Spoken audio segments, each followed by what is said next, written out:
Hola a todos, les habla Ricardo Serrano en una nueva nota, una nueva transmisión para este canal, su canal de YouTube, Un Venezolano Informa. La crisis política en Venezuela se acentúa, continúa, persiste, pero la lucha institucional por, efectivamente, restablecer el orden constitucional e institucional del Estado venezolano por parte de la fiscal general Luisa Ortega Díaz, fiscal general de la República titular de la acción penal, el poder, el monopolio de la acusación penal a través del Ministerio Público venezolano, introdujo un recurso de nulidad para que se declare la nulidad precisamente del proceso de la Asamblea Nacional Constituyente convocado por el presidente Nicolás Maduro. Pero este recurso fue rechazado. Así es, fue rechazado. Esto el lunes 12 de junio por el Tribunal Supremo de Justicia. Lo introdujo ante la sala electoral y la misma sala electoral rechazó el recurso. Se habla de que por presión de la sala constitucional podría haber rechazado el recurso, pero lo cierto es que el recurso fue declarado como inadmisible, y esa inadmisibilidad fue declarada bajo circunstancias que no dejan connotar la misma situación bajo la cual fue rechazado el último recurso de nulidad por la sala electoral. La última sentencia de inadmisibilidad sobre un recurso emitida por la sala electoral del Tribunal Supremo de Justicia fue emitida en 8 meses, es decir, en la última sentencia en la que declaró como inadmisible un recurso, la sala electoral del Tribunal Supremo de Justicia tardó 8 meses en dictar esa sentencia. Pero la de la fiscal general, o la sentencia que introdujo, mejor dicho, el recurso que introdujo la fiscal general fue rechazado con una sentencia en apenas 48 horas. Esto habla de que el Tribunal Supremo de Justicia, expresamente, para algunos tácitamente, pero de facto, es un órgano servil al Estado venezolano. Hablan muchos periodistas, hablan políticos, dirigentes de la oposición. Aseguran que la constituyente es apocalíptica. No quieren que haya un desvío de la lucha democrática para detener tal adefesio, como lo califican algunos. Pero tal andamiaje jurídico busca crear un Estado comunal que le dé al gobierno poder para nuevas designaciones, cambios y reestructuraciones, o como lo asegura el gobernador del Estado Miranda, líder opositor Enrique Capriles, para cortar cabezas. Para ello busca impulsar o que se lleve a cabo a como dé lugar el proceso de la Asamblea Nacional Constituyente. Para el abogado José Ignacio Hernández, abogado constitucionalista muy reconocido en el país, los que se quejan por la falta de acción de la Asamblea Nacional, muchos le atañen a la Asamblea Nacional, le atribuyen esa situación de falta de acción. El abogado se pregunta, ¿habrán esas personas leído las más de 50 sentencias en su contra dictadas por la Sala Constitucional? 50 sentencias, más de 50 sentencias que anulan y declaran por inconstitucionalidad, inadmisibilidad e improponibilidad incluso cualquier acción legislativa de la Asamblea Nacional, coartándole su poder contralor legislativo y político, porque lo tienen. Para el abogado Román Duque, quien efectivamente lo hacía conocer en su cuenta de Twitter, @RománJoséDuque, la adhesión masiva a la demanda de la fiscal por derechos irrenunciables no convalida la ilegitimidad del TSJ, es una manifestación de soberanía popular. Claramente, la estrategia se basaba en que el pueblo organizado fungiera como terceros coadyuvantes para darle fuerza a la demanda y que de esa manera pudiera cumplir con los requisitos para que fuese aceptada. Fue declarada inadmisible por acumulación de pretensiones, inepta acumulación de pretensiones, según reza el comunicado. ¿Qué significa esto? Las demandas, las exigencias y las peticiones de la fiscal general en ese recurso fueron excesivas o fueron interpretadas como demasiadas para la sala electoral, y por esa acumulación excesiva de la demanda de la fiscal, la sala electoral lo declaró como inadmisible.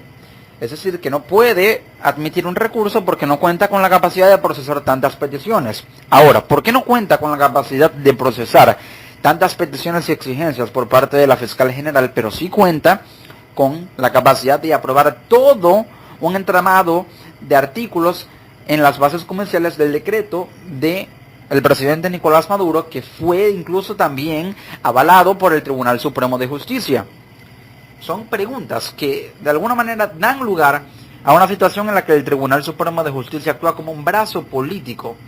Para el abogado Román Duque, la adhesión ha de organizarse, es un acto judicial, no una recolección de firmas. Las nulidades demandadas son ciertas, es decir, son ciertas por los argumentos de la fiscal general, bajo violación de delitos electorales, o mejor dicho, comisión de delitos electorales, por desproporcionalidad del voto, por anulación del voto universal directo y secreto, por la no consulta a la soberanía popular, lo que viola los artículos 5 y 347 de la Constitución. Esas faltas o actos de omisión constitucional son delitos y por tal permiten que el proceso de la Asamblea Nacional Constituyente sea impugnable. La última sentencia sí tardó 8 meses en ser emitida, pero ahora la oposición apela a exigir y a presionar en tribunales. Las marchas a tribunales para apoyar la demanda de la fiscal, aunque ya se conoce claramente al TSJ, se hicieron para evidenciar más al tribunal a lo externo, según decía Freddy Guevara, dirigente de la oposición. Pero en Caracas, 4 estaciones del metro amanecieron cerradas. Sí, 4 estaciones del metro, dado que la oposición se sugería a los manifestantes que se trasladaran y llegaran al Tribunal Supremo de Justicia en Caracas como pudieran. Esta situación activó las alarmas en el gobierno nacional y 4 estaciones del metro, más los accesos al Tribunal Supremo de Justicia, amanecieron cerrados con piquetes y tanquetas desplegadas de la Guardia Nacional Bolivariana.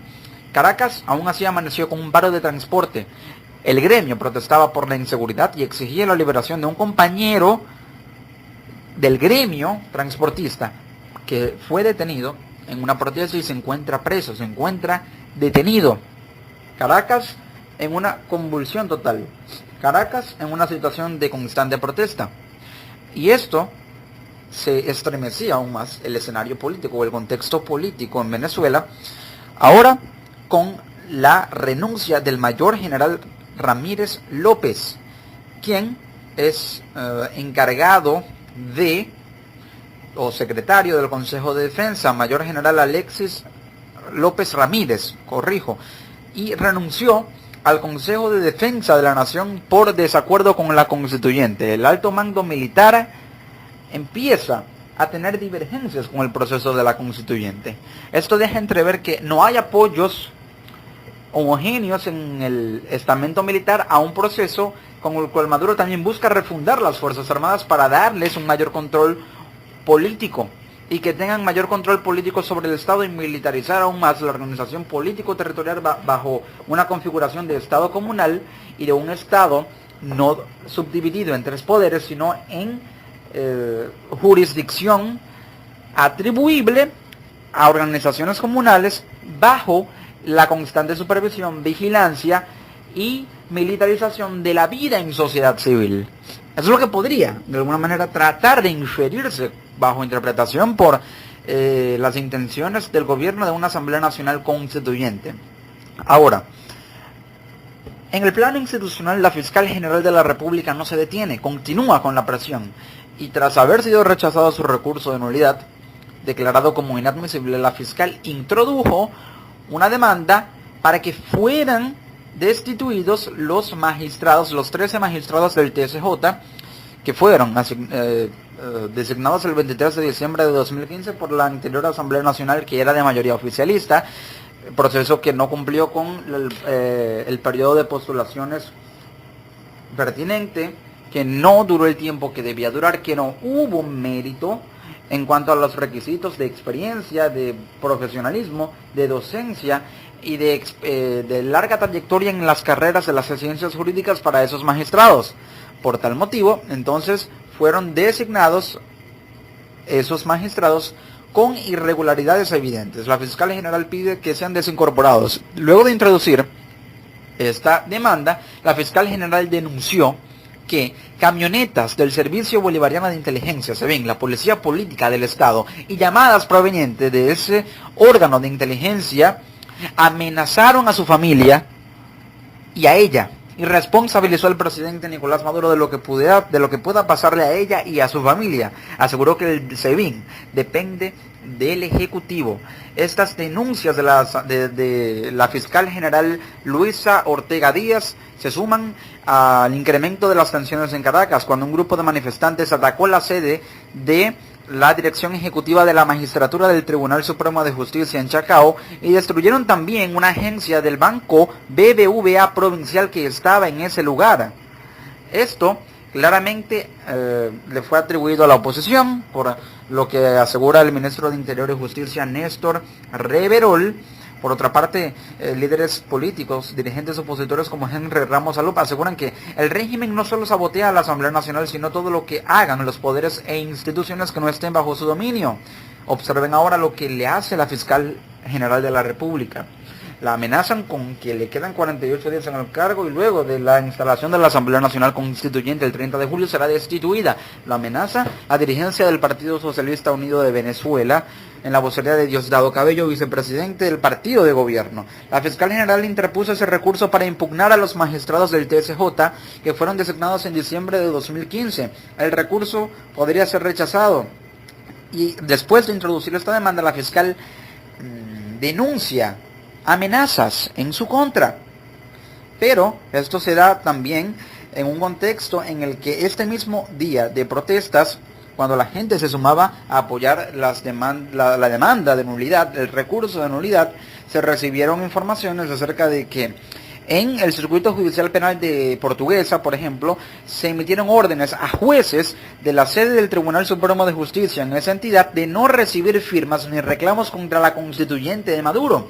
Esto fue dado a conocer por el portal web sumarium.com con información de la periodista Alexandra Velandia.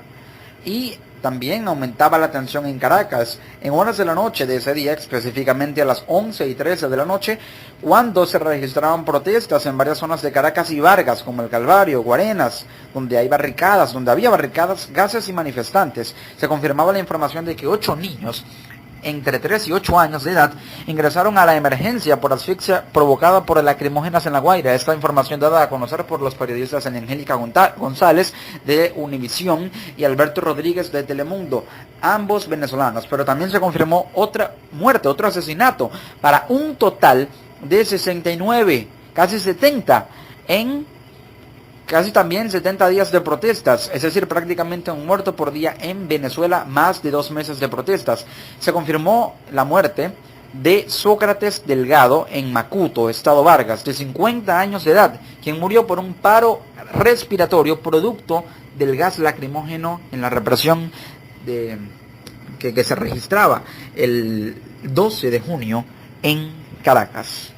Así se encuentra la situación, así se encuentra el país, con este saldo lamentablemente actualizado de víctimas mortales, con la presión de la fiscal general de la República, a quien la acusan de tener la intención de propugnar una transición política en Venezuela y de ser la líder de una transición para lograr un cargo político y hacer todo esto con una intencionalidad política, pero también con la capacidad de que de alguna forma pueda esto dar